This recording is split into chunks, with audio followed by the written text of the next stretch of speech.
अस्सलाम वालेकुम नाज़रीन, मैं हूं आपका होस्ट अहमद फवाद। अहम खबरों के साथ आज की व्लॉग में आपकी खिदमत में हाजिर हूं जी। सबसे पहली बड़ी ब्रेकिंग न्यूज़ तो ये है कि पाकिस्तान और यूएई के दरमियान जो तनाज़ा है वो मज़ीद शिद्दत इख्तियार कर चुका है। और अगर कोई ये समझ रहा है कि ये तनाज़ा सिर्फ इस वजह से क्रिएट हुआ कि यूएई के कहने पर पाकिस्तान ने ईरान के अगेंस्ट कार्रवाई नहीं की, तो ऐसा बिल्कुल भी नहीं है, बल्कि इसके पीछे कहानी कुछ और है। और असल वजह यह है कि पाकिस्तान ने यूएई का एक बहुत बड़ा जो मंसूबा है उस मंसूबे को खाक में मिलाया है। और अगर यह मंसूबा कामयाब हो जाता तो सिर्फ ईरान ही नहीं बल्कि पाकिस्तान में भी एक बड़े पैमाने पर जो तबाही थी वो आनी थी। बहरहाल दूसरी तरफ यूएई ने जी पाकिस्तानियों को डिपोर्ट करना शुरू कर दिया है। कुछ इतलात इस तरीके से सामने आ रही हैं। साथ ही साथ पाकिस्तान और यूएई की बहुत सारी जो परवाजें हैं वो भी मनसूख की जा चुकी हैं। इसके अलावा दुबई ने पीएसएल में मौजूद अपने जो क्रिकेटर्स थे उनको भी वापस दुबई बुला लिया है। तो इसलिए जी बहुत सारे सवालात भी पैदा हो रहे हैं कि आखिर तकरीबन 2 से 2.5 मिलियन लोग जो कि इस वक्त दुबई में हैं, मजदूरी कर रहे हैं या नौकरियां कर रहे हैं पाकिस्तानी, उनका क्या होने जा रहा है, इस सवाल का जवाब भी दूंगा। और असल जो कहानी है वो भी आज की व्लॉग में आपके साथ में शेयर करूंगा। तो सबसे पहले तो जी आपको बताता चलूं कि 90s में हम ये सुना करते थे, उस वक्त जाहिर सी बात है हम तो छोटे थे, लेकिन अपने बड़ों से हम अक्सर ये सुना करते थे, इवन के इर्द गिर्द भी ये सुना करते थे कि अगर कराची के जो हालात हैं वो अच्छे होते तो आज जो दुबई है वो मुस्तकबिल कराची का होना था। लेकिन ऐसा नहीं हो पाया। और कराची में जाहिर सी बात है 90s में तो बहुत ही ज़्यादा कराची के जो हालात थे वो ख़राब थे। लेकिन और इन हालात की ख़राबी की वजह से क्या हुआ कि दुबई को वो जो स्टेटस था वो मिला जो कि कराची को मिलना था। बहरहाल जी अब इस जंग के दौरान क्या हुआ है कि दुबई की जो इमेज है, यूएई की जो इमेज है वो खराब हुई है और लोग अब ट्रस्ट करना छोड़ गए हैं दुबई पर। एक रिपोर्ट के मुताबिक 120 मिलियन डॉलर्स जो हैं, अरब डॉलर जो हैं, वो दुबई के अकाउंट से जो सरमायाकारी थी वो निकाली गई है इन्वेस्टर्स की जानिब से सिर्फ इस जंग के दौरान। और दुबई अपना जो 35% रेवेन्यू सिर्फ टूरिज्म से जनरेट करता था, वो तमाम का तमाम जो टूरिज्म है वो इस जंग की वजह से खत्म हुआ। अब दुबई को यह मसला पड़ गया था कि अगर उनके जो तेल के ज़खायर हैं वो भी तेजी से बहुत सारी जगहों से तो अब वो तेल भी प्रोड्यूस नहीं कर पा रहा, तो जो दुबई बंदरगाह है जहां से जो सारी ट्रेड होती है अगर वो भी क्लोज हो जाती है इन्हीं हालात की वजह से, और एक मुतबादिल मिल जाता है लोगों को या दुनिया को, और वो मुतबादिल पाकिस्तान या कराची पोर्ट या ग्वादर पोर्ट की सूरत में मिलता है, तो फिर उनको मजीद जो लॉस है या मजीद उनकी जो तबाही है वो उन्हें देखना पड़ेगी। अब नाज़रीन मेरे ख्याल में इस सारी सूरत हाल को देखते हुए यूएई ये चाहता था कि पाकिस्तान बाकायदा तौर पर ईरान के अगेंस्ट जो कार्रवाई है वो करे। कार्रवाई के नतीजे में क्या होता कि पाकिस्तान भी बाकायदा तौर पर इस जंग के अंदर शामिल हो जाता, और पाकिस्तान के अगेंस्ट अगर कार्रवाइयां होती तो फिर नाज़रीन जो एक अल्टरनेट था यूएई के मुकाबले में, दुबई पोर्ट के मुकाबले में जो दुनिया सोच रही थी, और ऑलरेडी इसके ऊपर बीबीसी की एक रिपोर्ट है वो भी मैं आपके साथ शेयर करूंगा कि कैसे इस तरफ कराची पोर्ट और दुबई पोर्ट की तरफ दुनिया के जहाज़ों ने रुख करना शुरू भी कर दिया है। इस पर वैसे ही मैं ये बात नहीं कर रहा, मैं फैक्ट्स के साथ और बीबीसी की एक रिपोर्ट भी आपके साथ जो है वो मैं शेयर करूंगा। तो बहरहाल जी इस तनाजुर में ये बात कर रहा हूं जी कि फिर ये एक मेरे ख्याल में मंसूबा था कि अगर ये चीज पाकिस्तान में भी हो जाती और पाकिस्तान के भी हालात खराब हो जाते हैं तो एक अल्टरनेट नहीं मिलेगा जिसका जो फायदा है वो यूएई को ही होना है। बहरहाल जी बीबीसी की एक रिपोर्ट है और इस रिपोर्ट के अंदर बीबीसी ने यह बताया है कि दुबई के बजाय ग्वादर पोर्ट जो कि पाकिस्तान में है जी, इसका रुख इस वक्त जहाज कर रहे हैं। कराची पोर्ट में इस वक्त जी 54, जबकि पोर्ट कासिम जो है यहां पर 18 जहाज इस वक्त खड़े हुए हैं, और इससे फायदा पाकिस्तान को उठाना चाहिए। अच्छा, अब ये एक अलहदा बात है कि क्या पाकिस्तान की मौजूदा जो नाअहल हुकूमत है वो इस सूरत हाल से फायदा उठा भी पाती है या नहीं पाती। अगर दुनिया इन पोर्ट्स की तरफ रुख कर रही है तो उन्हें इंटरटेन करना चाहिए और खुद को मुतबादिल के तौर पर पेश करके यहां पर फायदा उठाया जा सकता है पाकिस्तान की जानिब से, क्योंकि जाहिर सी बात है पहले जो कराची ने बनना था उससे भी तो फायदा उठाया ना यूएई ने कि कराची के हालात खराब हुए। इसमें बहुत सारी कहानियां भी बयान की जाती हैं कि जानबूझकर हालात खराब किए गए। बहरहाल जो भी था, माजी को हम डिस्कस नहीं करते, तो फायदा तो हुआ ना उससे यूएई को कि वहां पर जो पोर्ट्स हैं वो बनी और सारी दुनिया का जो रुख था वो दुबई की जानिब हुआ। तो ये एक मैं समझता हूं कि इस वक्त एक अपॉर्चुनिटी भी है पाकिस्तान के पास। और दूसरा ये कि बहुत सारे लोग ये अब सवाल कर रहे हैं कि दुबई से अगर आपने हालात अपने जो ताल्लुकात हैं वो ख़राब कर लिए हैं या आप उनकी बात नहीं मान रहे, जाहिर सी बात है हमारी तरफ से तो ताल्लुकात खराब नहीं हुए ना, आया हम क्यों उनकी ये बात मानते हुए खुद को इस जंग के अंदर धकेलें। तो बहरहाल जी इस वजह से उन्होंने पैसे भी मांग लिए वापस, और अब तफसीलात ये भी आ रही हैं कि आज जो है वो कोई दर्जन के करीब अबू ज़हबी की, यूएई की, जिसमें दुबई हो गया, शारजा हो गया, इवन के जद्दा वगैरह की भी जो परवाजें हैं वो मनसूख हुई हैं, लेकिन ज़्यादा जो परवाजें हैं वो यूएई की के जो मुख्तलिफ एयरपोर्ट्स हैं, जद्दा हो गया, अबू ज़हबी हो गया, इसके अलावा दुबई हो गया, शारजा हो गया, यहाँ की जो है वो मनसूख हुई हैं। और साथ ही साथ ये भी इतलात सामने आ रही हैं जी कि पीएसएल में मौजूद जो दुबई के खिलाड़ी हैं वो भी उन्होंने वापस मंगवा लिए हैं, और ऑलरेडी पाकिस्तानियों को आहिस्ता आहिस्ता करके डिपोर्ट भी करना शुरू कर दिया है। कुछ की तो सोशल मीडिया पर जो फुटेजेस हैं वो भी बाकायदा तौर पर वायरल हुई हैं, जिनका जो ताल्लुक है वो ज़्यादा जो है वो अहले तशी जो मसलक हैं उनसे जोड़ा जा रहा है, और वो इस वजह से, वो ईरान की वजह से ऑलरेडी ईरानियों के ऊपर तो रंदा फेरा हुआ और उनको डिपोर्ट भी कर रहे हैं। तो इनिशियल फेज पर इन लोगों को जो है वो निकाला जा रहा है, और वो ये कह रहे हैं जी कि बड़ा जलील करके निकाला जा रहा है, और फिर उसके बाद दीगर पाकिस्तानियों की भी जो बारी है वो आनी है। तो अब यहां पर सवाल ये है कि अगर इन पाकिस्तानियों को भी निकाला जाता है तो अब पाकिस्तान को क्या करना चाहिए। अब इस पर जी मैं आपके साथ कुछ पॉजिटिव और कुछ जो नेगेटिव पॉइंट्स हैं वो शेयर करता हूं, क्योंकि इस डिसीजन को सराहा जा रहा है कि पाकिस्तान ने पैसे वापस कर दिए, अच्छा है, हमें खुददार होना चाहिए, हमें जो है वो खुद मुख्तियार होना चाहिए, हमें जो है वो क्यों अपनी खारजा पॉलिसी दूसरों को सामने रखकर बनानी चाहिए, और हम क्यों अपनी जो मजीद तबाही है वो अपने मुल्क के अंदर हम लेकर आए। तो एक तरफ इस डिसीजन को सराहा जा रहा है, उसकी जो रीजंस हैं वो मैंने आपके साथ शेयर कर दी जी कि असल में क्या बज़ाहिर मंसूबा था यूएई का, लेकिन पाकिस्तान ने शामिल ना होकर इस मंसूबे के ऊपर खाक जो है वो डाली। बहरहाल अब जो कुछ पॉजिटिव और कुछ नेगेटिव पॉइंट्स भी मैं आपके साथ शेयर करता हूं जी, और साथ ही साथ उन सवालों को भी जवाब देता हूं जी कि ये जो नौकरियां या मुलाजमीन हैं इनका अब क्या होने जा रहा है। देखिए, एक बात तो तय थी, एक बात तो बिल्कुल कंफर्म थी कि सिर्फ पाकिस्तान ही नहीं बल्कि पूरी दुनिया में से जितने भी वर्कर्स मुख्तलिफ ममालिक के यूएई में काम के लिए वो आए थे उन सबको वापस आना ही आना था, उनको वहां से निकलना ही निकलना था, क्योंकि ट्रंप पीछे नहीं हो रहा, वो तबाही मचा रहा है ईरान में, और ईरान ने ऐलान कर दिया जी कि अगर उनका जो एटमी प्लांट है अगर वहां पर हमला किया जाता है तो उसके नतीजे में जो खलीजी ममालिक हैं वहां पर जिंदगी खत्म हो जाएगी। तो एक बात आप याद रखिए कि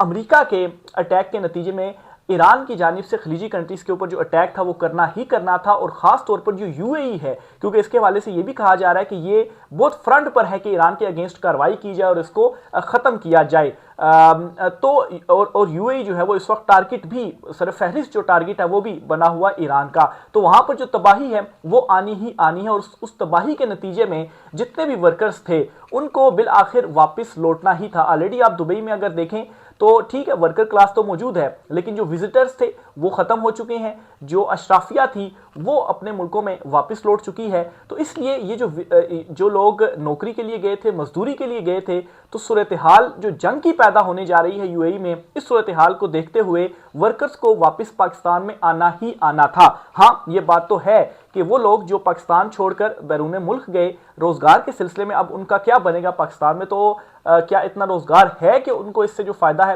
वो हो सकता है, लेकिन ये भी इसमें एक फैक्ट है कि अगर ये चीज ना होती तो उस सूरत में भी वापस जो है वो उनको आना ही आना था। तो बहरहाल जी इस वजह से भी इस डिसीजन को सराहा जा रहा है कि ये एक नेगेटिव पहलू इसका जरूर है कि नौकरियां खत्म हो जाएंगी और अगर लोगों को वापस भेजा जाता है,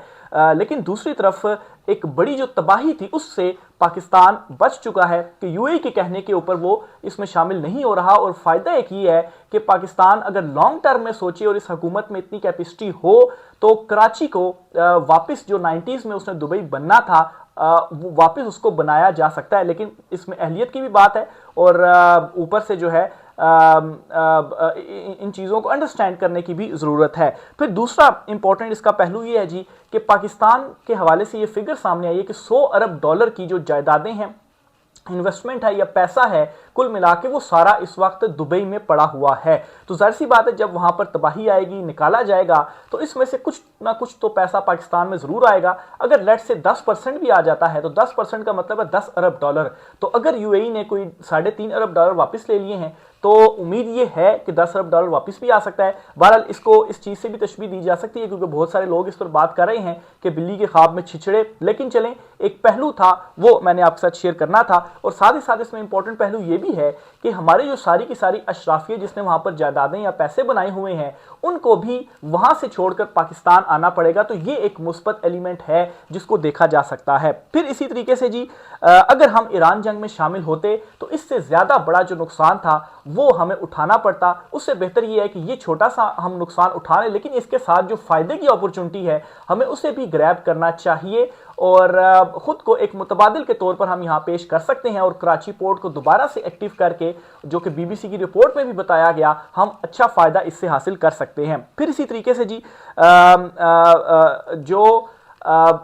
UAE है वो कभी भी पाकिस्तान की साइड पर ना आता क्योंकि उन्होंने भारत के साथ और इसराइल के साथ एक कंबाइन जो मुआहदा है वो किया हुआ है और इस मुआहदे के पेश नज़र अगर किसी भी जगह पर पाकिस्तान का साथ देना पड़ता तो वो हमेशा उन्हीं दोनों ममालिक के साथ खड़ा होता। पाकिस्तान के साथ उसने कभी भी नहीं खड़ा होना था और पाकिस्तान के भारत के साथ वैसे ही जो बॉर्डर है वो हमेशा गर्म रहता है। तो ये इस एंगल से भी सोचा जाए तो हम ये समझते हैं कि वो वैसे ही मुखलिस नहीं था, तो एक ऐसे दोस्त का क्या फ़ायदा जो कि मुखलिस ही ना हो। फिर इसी तरह से जी दूसरी तरफ जो सऊदीया है, सऊदीया के साथ पाकिस्तान के ताल्लुकात ज़बरदस्त हैं, लेकिन मोहम्मद बिन सलमान या जो सऊदीया है इनके ताल्लुकात UAE के साथ कोई आइडियल नहीं थे बल्कि ख़राब ताल्लुकात थे। तो जाहिर सी बात है सऊदीया को ये भी एक वो होगा कि अब पाकिस्तान जो है वो भी UAE से जो ताल्लुकात है उसके भी अब नहीं रहे, या आप यूं कहें कि खराबी की तरफ जा रहे हैं या दुबई की तरफ से जो एक्शंस लिए जा रहे हैं। तो जाहिर सी बात है सऊदीया की जानिब से भी एक वो होगा कि अब हम पाकिस्तान के ज़्यादा करीब जो हैं वो हो सकते हैं। और अभी कुछ देर पहले की ये खबर भी आपको बताता चलूँ जी कि कुछ मुज़ाकरात भी पाकिस्तानी हुकाम और सऊदी हुकाम के दरमियान चल रहे हैं जिनके अगर ये मुज़ाकरात कामयाब हो जाते हैं तो सऊदीया $5 अरब जो है वो पाकिस्तान के बैंक्स में डिपॉजिट कर देगा। यानी कि एक तरफ से अगर $3.5 अरब जो है वो गए हैं तो $5 अरब आ भी सकते हैं जिससे पाकिस्तानी मैशत को एक बड़ा जो सहारा है वो मिल सकता है। फिर इसी तरीके से जी UAE जो है वो खित्ते में वैसे भी तनहा होता जा रहा है। फ्रांस से एक बड़ी डील उनकी जानिब से कैंसिल की गई है और ये डील थी डिफाई डील। और फिर ऊपर से एक ये पहलू भी बयान किया जा रहा है कि अगर एमिरेट्स में तबाही मचती है, वहाँ के जो एयरपोर्ट से तबाह होते हैं और जो उनकी एमिरेट्स जो उनकी फ़िज़ाइया है या आप यूँ कहेंगे जैसा हमारी PIA है, तो इसी तरह से एक मुतबादिल के तौर पर यह भी पेश की जा सकती है कि जो फ्लाइट सारी दुबई के जरिए आती थी वो फिर कराची के जरिए आ सकती हैं। बहरहाल जी इसमें बहुत सारी चीज़ें ऐसी हैं जो कि क्वेश्चन मार्क हैं उनके ऊपर, वो भी पाकिस्तान के हवाले से और इस रजीम के हवाले से चुनतखब कि आया एक चीज़ तो अब हो गई ना, ठीक है UAE के साथ हमने इनकार किया, हम नहीं जाना चाहते थे और अगर हम जाते तो उसके हमें क्या नुकसानात होते, लेकिन अब एक सिचुएशन तो बन गई है। अब ये इस चुनतखब हुकूमत के ऊपर है कि क्या ये इस सिचुएशन से फ़ायदा उठाते हैं और जो हमारे पाकिस्तानी अगर वापस आते हैं और उनके लिए कोई एक मुतबादिल जो है वो पेश कर पाते हैं या नहीं पाते। बहरहाल जी अभी तक की अगर हम इनका ट्रैक रिकॉर्ड देखें, पिछले 4 साल का ये हुकूमत में है तो ये निकम्मे और नाअहल ही साबित हुए हैं। इसलिए उम्मीद तो इनसे मैं समझता हूँ कि नहीं की जानी चाहिए, लेकिन स्टिल मैं ये समझता हूँ कि ये कुछ अपॉर्चुनिटीज़ हैं कि अगर यहाँ पर इमरान खान साहब की हुकूमत होती, जिस तरह से इमरान खान साहब ने कोरोना के टाइम पर जो कुछ किया कि पूरी दुनिया बाद में इमरान खान साहब की मोतरफ हुई, तो मैं समझता हूँ कि यहाँ पर अगर इमरान खान साहब होते तो वो ज़्यादा बेहतर अंदाज में चीज़ों को डील करते। लेकिन इमरान खान साहब के हवाले से तो सूरत हाल ये चल रही है कि जो उनको जेल में रखा गया है उनकी फैमिली तक से कोई 3-4 महीने हो चुके हैं मुलाकातें नहीं करवाई जा रही। तो ये इस वक्त ओवरऑल इस खित्ते की जो सूरत हाल है वो चल रही है और पाकिस्तान और UAE के जो ताल्लुकात हैं वो इस नहज पर आ चुके हैं। बहुत सारे लोग तो ये ट्वीट भी कर रहे हैं जी कि UAE और पाकिस्तान इन दोनों के दरमियान टाटा बाय बाय जो है वो हो गया है। बहरहाल अगर देखने वाले देखें तो एक अपॉर्चुनिटी के तौर पर भी इसको इस तरह से देखा जा सकता है कि हम क्यों आखिर अपनी जो खारजा पॉलिसी है वो उनके मुताबिक चलाएं और ईरान के साथ हम जो अपने हालात हैं वो ख़राब करें। दूसरी तरफ जो है दुबई के भी अंदर चीज़ें मुश्किल होती जा रही हैं। दुबई की अपनी हुकूमत के जो हालात हैं वो ख़राब होते जा रहे हैं और इनमें जी कुछ रिपोर्ट्स ये सामने आ रही हैं कि दुबई ने $8 बिलियन जो हैं वो वहाँ के बैंकों को दिए हैं क्योंकि वहाँ के जो लोग हैं वो दुबई से पैसा निकाल रहे हैं। तो इसलिए जी ना सिर्फ ये कि पैसा निकाल रहे हैं बल्कि दीगर ममालिक के जो वर्कर्स हैं ना उनको भी वहां से निकाला जा रहा है। अच्छा, यूएई के हवाले से एक और बात भी कही जाती है, इसे कॉन्स्पिरेसी थ्योरी के तौर पर ही बेशक आप ले लीजिएगा, वो ये कि 90s के बाद जब दुबई मतलब उभरना शुरू हुआ, पहले तो सारे के सारा वो रेगिस्तान ही था ना, वहाँ पर क्या था, जब वहाँ से तेल निकला और फिर उसके बाद वहाँ पर डेवलपमेंट होना शुरू हुई तो उसे आलमी जो कुव्वतें हैं, आलमी जो ताकतें हैं, उनकी मुकम्मल तौर पर पुष्ट पनाही थी। और आज आप यूएई को देख लें तो वहाँ पर क्या है, अगर आप एज अ इस्लामिक कंट्री पूरी डेफिनेशन के तौर पर आप देखें तो वहाँ पर हर चीज़ की आपको जो है वो इजाज़त है। तो मेरे ख्याल से यूएई के हवाले से ये जो एक तस्वुर किया जाता है कि वो जो पूरा ख़ानदान है बाकायदा एक लॉबी के तौर पर वहाँ पर इंस्टॉल किया गया और एक जो मुल्क है वो मौजूद है, तो मैं ये समझता हूँ कि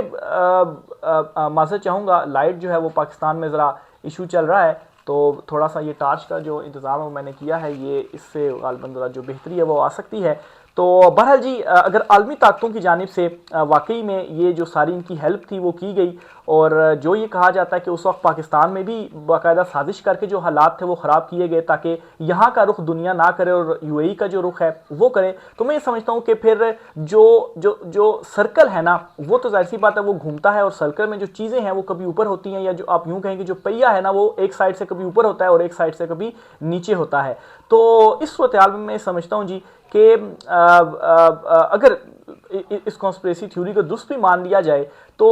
ये एक जवाल का जो टाइम है वो आ चुका है, और अरबों में सबसे पहले अगर किसी का जवाल होना है जो मैं इस वक्त देख रहा हूँ तो वो यूएई का ही होना है। और फिर इसमें एक और फैक्ट ये भी है कि अमेरिका जब यहाँ से भागेगा, ऑलरेडी इराक से अपनी जो फौजी हैं अमेरिका निकाल रहा है, और बहुत जल्द ईरान से भी उसे अपनी फौजी निकालनी पड़ेंगी, और खलीज के दीगर ममालिक से भी उसे अपनी जो फौजें हैं वो निकालनी पड़ेंगी। और अगर अमेरिका की जानिब से ऐसा किया जाता है तो फिर मैं समझता हूँ कि दुबई के लिए मजीद जो मुसीबत है वो बन जाएगी, क्योंकि दुबई का अपना कोई डिफेंस सिस्टम तो है ही नहीं। वो अभी तक रिलाई कर रहा था सिर्फ और सिर्फ